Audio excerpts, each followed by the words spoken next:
Iodo, at your service. In today's video, I'll be showing you how I made my Ruana Cloak.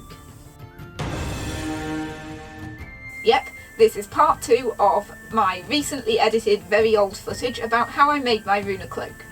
And if you want to find out more information about how to decide what dimensions to use, please check out part 1. So this video will take you up to the point of having cut the shape out of the fabric and having hemmed all the way around the sides.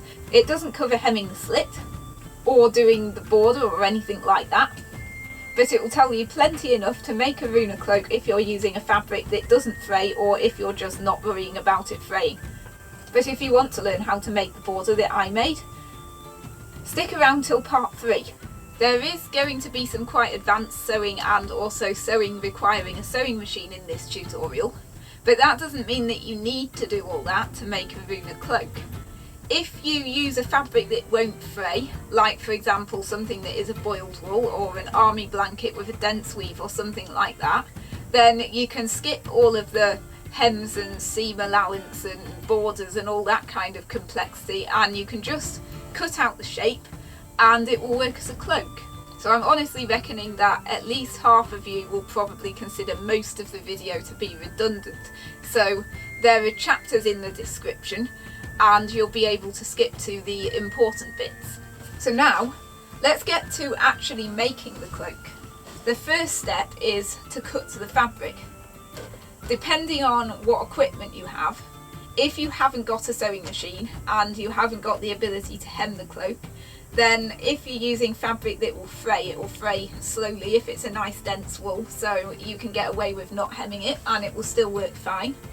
If you've got a boiled wool, it's a very dense fabric, so for those of you that don't have a sewing machine or perhaps don't want to do any sewing at all on this project, get a nice dense boiled wool or a military surplus blanket or something, and then it won't fray at all and you won't have to do any hemming.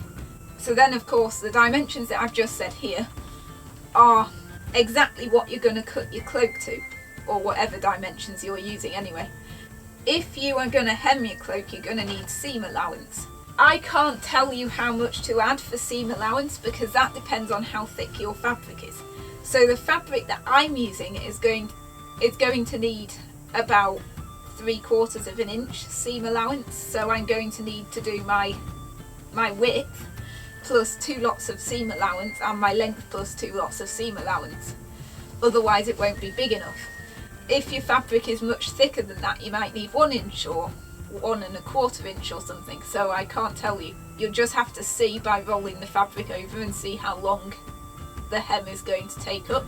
I'll go to cutting the fabric right now.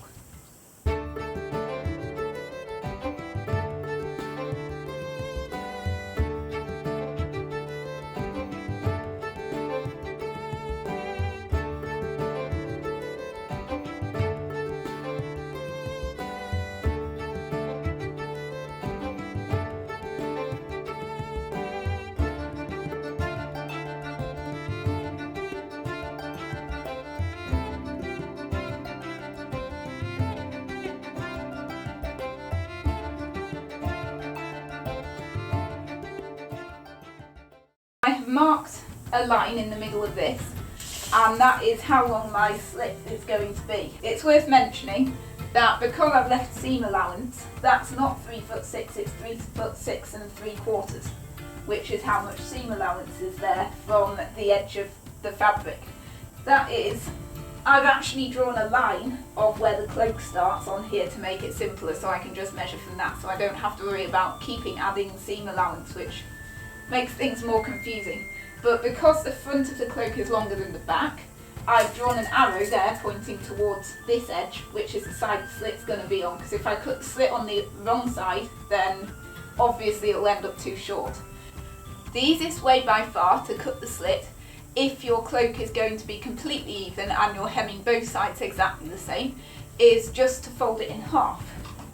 If I was going to cut the slit and everything's even and everything's exactly symmetrical, I would just fold it in half like that, line up the corners and then put the scissors in like that. So that's what you'd be doing if you're not hemming it, or if you are hemming it exactly the same on both sides. Now, for me, I've got a self edge on this side and I haven't got a self edge on the other side. Whereas I'm not just going to leave the self edge raw because then it will look different to the other side. I'm going to turn it over about 1/4 of an inch and sew it so that it looks the same. Now, because this side isn't a self edge, I'm going to have to turn that over and then I'm going to have to turn it over again, which means that the seam allowance on this side is going to end up being twice as big.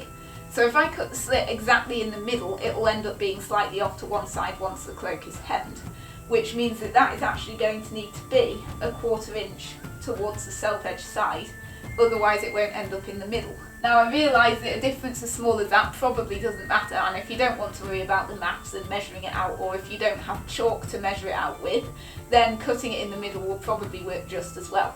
But I have the stuff, so I'm going to make sure that it's right.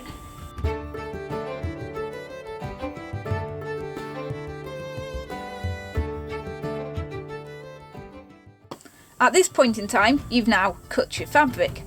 So if you're not going to be hemming your cloak, you've finished. You've now got your completed Ruana cloak. But if you are going to be hemming your cloak, then there's still a little bit more work to do.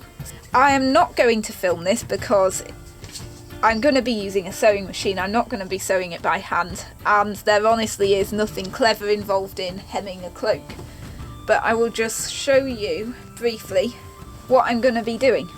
As I said when I was cutting the fabric, I've got a self edge on one side and I have not got a self edge on the other side.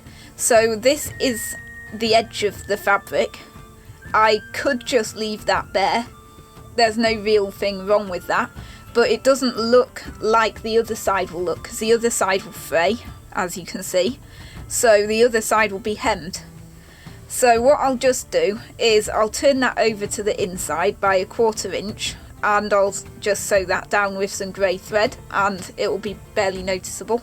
And then on the other side, because that would fray if on the inside, if I did that, I'll have to turn it over twice and then sew it, and then it will leave my slit in the middle.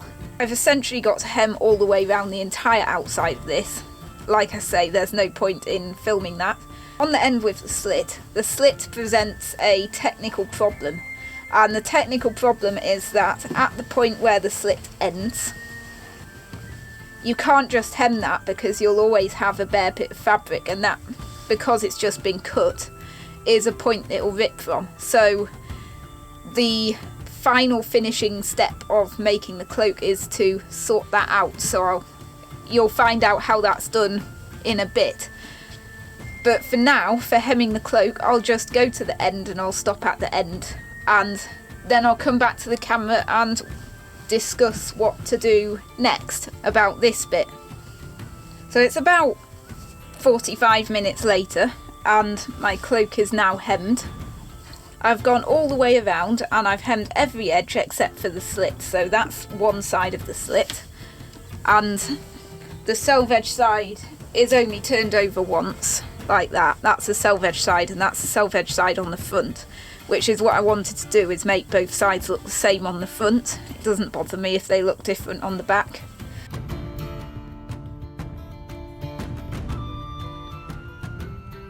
Thanks so much for watching, hope that was interesting, and I will see you in the next video.